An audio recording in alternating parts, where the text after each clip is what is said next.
સ્વાગત છે. તો અમે જાય છીએ અત્યારે મુજફ્ફર મેચ જોવા. અને હાલા જાય મોટરસાઇકલ લઈને પહોંચ્યા હોય વરમાથા આ મેચ જોવા.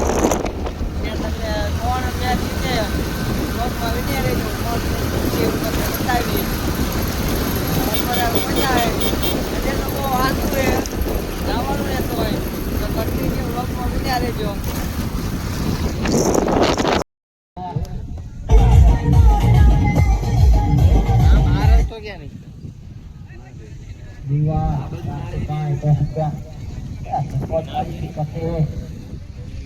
आज कुछ समझ नहीं आ रही है, बल्ले पे नहीं आ रही है, क्या करें?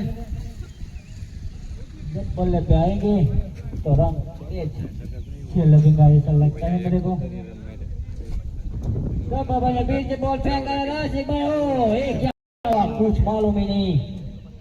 बैट्समैन बॉल डाल रही थी डांडे में, बैट्समैन रोक दिया.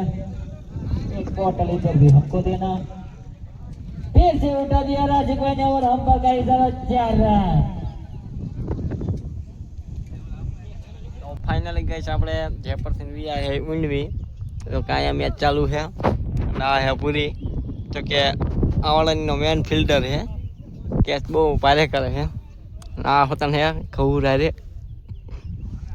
આ બાજુ રામભાઈ ઉતરા છે બેટિંગમાં. બંકો ઉતરો છે, લાગે તો તીર, બાકી જયરામાં પીર. અને હવે કડીક લઈને પછી જવાનું છે ઘરે. કડીક જવાનું છે. બંકાએ 2 રન લઈ લીધા. 4 મારી હો બંકાએ. રામભાઈ ઓન ટોપ આઈનો ભાઈ કે છે. અમે બેઠો છે મેરભાઈ. નીકળી ગયા છીએ ઘરે અને આગળ નરસિંહ કાકો જાય છે. વચ્ચે ભેગો થઈ ગયો છે એટલે આગળ વચ્ચે ભેગો થઈ ગયો તો આગળ ઈ જાય. પાછળ હું આવેલો જાઉં અને આપણે અહીંયાથી જોઈને વિજાયા હતા પાછા. તો કે અહીંયા આવતા પડી જાય છે 8 વાગી ગયા છે. સાંજ પડી જાય છે. પહોંચ્યા છીએ મોરત રામાપીરના મંદિરે અને આગળ નરસિંહ કાકો કામે થયો છે અને હું રખડીને આવ્યો હું. અને રોદ આવી ગયા અને બીજનું ભર્યું હતું.